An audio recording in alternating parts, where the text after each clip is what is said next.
Friends, welcome to V family creations. நீங்கள் எல்லோரும் நல்லா இருக்கிறீங்களா? நானும் நல்லா இருக்கிறேன், நீங்களும் நல்லா இருக்கணும். இன்றைக்கி நான் வெண்டைக்காய் பொரியல் செஞ்சு காமிக்க போகிறேன். நம்ம போகலாமா?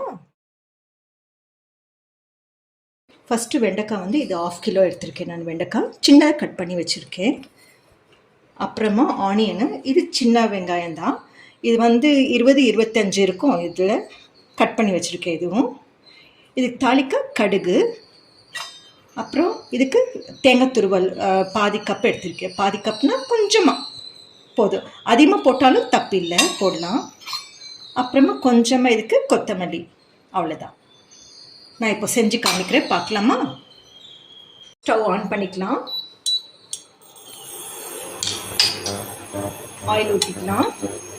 இது கொஞ்சம் ஆயில் அதிகமாக ஊற்றிக்கோங்க. கொஞ்சம் 5 ஸ்பூன் போதும்.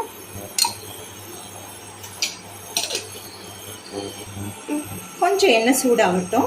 அப்புறமா இது கடுகு போட்டுக்கலாம். இது கடுகு மாத்திரம் தான் போடணும். அப்புறமா நான் லாஸ்ட் சொல்கிறேன் உங்களுக்கு என்னென்ன போடணும். அப்படி நான் உங்களுக்கு பச்சை மிளகா சொல்லலை, இது ஆட் பண்ணிக்கோங்க. 3 பச்சை மிளகா தான் எடுத்திருக்கேன் நான், போதும். இப்போ கடுகு போட்டுக்கலாம்.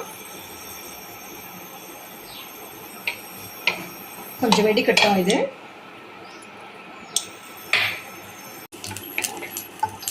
கடுகு வெடிக்குது.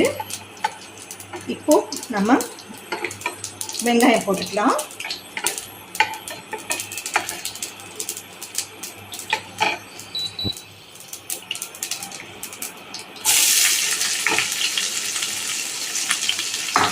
வெங்காயம், பச்சை மிளகாய் போட்டுக்கலாம்.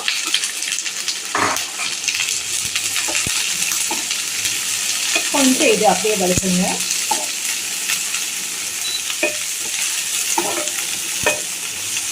ஆட் பண்ணிக்கலாம்.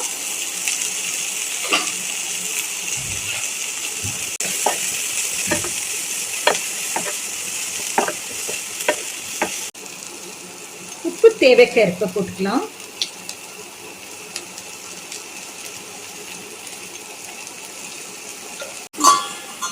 கொஞ்ச நேரம் அப்படியே க்ளோஸ் பண்ணி வச்சிடலாம். 2 நிமிஷம் ஆகட்டும்.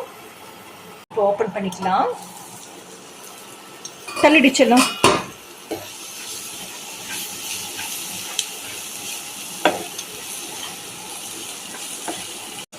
இப்போ இந்த வெண்டைக்காய் போட்டுக்கலாம். இப்படி செஞ்சு பாருங்க, ரொம்ப டேஸ்டா இருக்கும். இது நீங்க பெருசும் கட் பண்ணிக்கலாம். இவ்வளோ சைஸ் பெருசு ஒரு இன்ச்சா கட் பண்ணிக்கலாம். அது அவ்வளோ டேஸ்டா இருக்காது. இது நான் அப்படியே நல்லா கலந்து இருக்கும். எல்லாம் காரம் உப்பு எல்லாம் கலந்து இருக்குங்களா, நல்லா டேஸ்டா இருக்கும். நல்லா கலக்குங்க. அப்படியே அது வேண்டாமா குட்டி?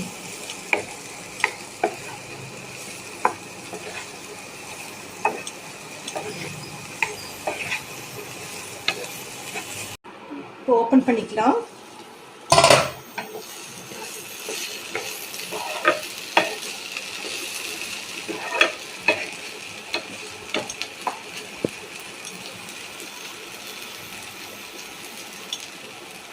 கொஞ்சம் லைட்டாக சுகர் ஆட் பண்ணிக்கலாம். இல்லை நம்ம போதும். எதுக்குன்னா கொஞ்சம் அந்த பச்சை கலர் சேஞ்ச் ஆகாமல் இருக்கிறதுக்காக. இன்னும் க்ளோஸ் பண்ணுறது தேவையில்லை, அப்படியே ஓப்பனாகவே இருக்கட்டும். அப்பப்போ 5 நிமிஷம் ஆனால் கலக்கி விடுங்க.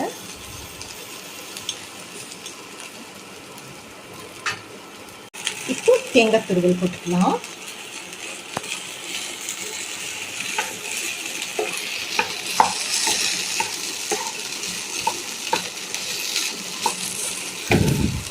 இது போட்டதுக்கப்புறம் இப்போ என்ன பண்ணணும்னா,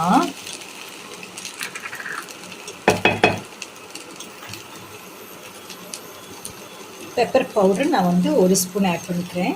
ஏன்னா பச்சை மிளகா நான் கம்மியாக போட்டிருக்கேன் இல்லை, அதனால பெப்பர் பவுடர் போட்டுக்கிறேன். இது ரொம்ப டேஸ்ட்டாக இருக்கும். இது போட்டால் உடம்புக்கு நல்லது கூட. அப்புறமா இந்த சின்ன ஸ்பூனில் சீரகத்தூள் 1 ஸ்பூன் போட்டுக்கிறேன் நான், சின்ன ஸ்பூனில் தான். இது போதும். இப்போ நல்லா கலக்கி விடுங்க. 5 நிமிஷம் ஆகட்டும். அப்புறமா நம்ம ஆஃப் பண்ணிடலாம். போதும். இந்த கொத்தமல்லி எல்லாம் போட்டு மிக்ஸ் பண்ணிவிட்டு ஆஃப் பண்ணிட்டா வேலை முடிஞ்சுது. அவ்வளோதான். அப்புறமா நம்ம சர்வ் பண்ணுற வேலை தான். இது ரொம்ப டேஸ்ட்டாக இருக்கும். நீங்கள் செஞ்சு பாருங்கள். செஞ்சு பார்த்துட்டு எனக்கு கமெண்ட்ஸில் நீங்கள் சொல்லுங்கள். சரியா?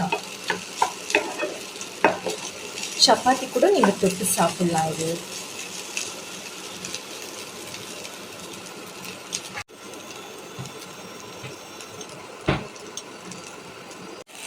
இப்போ இந்த கொத்தமல்லி எல்லாம் போட்டுக்கலாம்.